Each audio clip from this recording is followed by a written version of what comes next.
17 जानेवारी 1946 रोजी संयुक्त राष्ट्राच्या सुरक्षा समितीने आपले पहिले अधिवेशन सुरू केले। नमस्कार।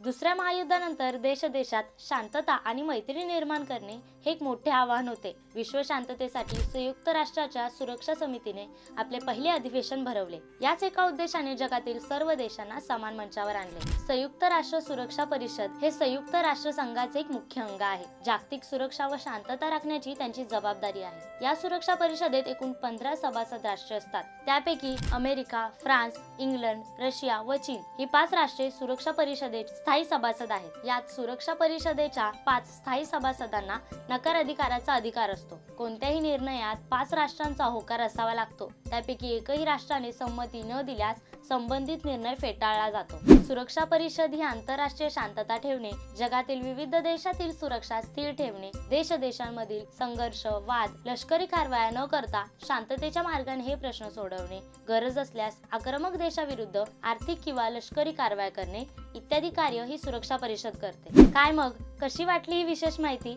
आवडली असेल तर हा व्हिडिओ जास्तीत जास्त लोकांना शेअर करा आणि आमच्या कलाकार YouTube चॅनलला सबस्क्राईब करा। फेसबुक, Instagram पेजला फॉलो करा।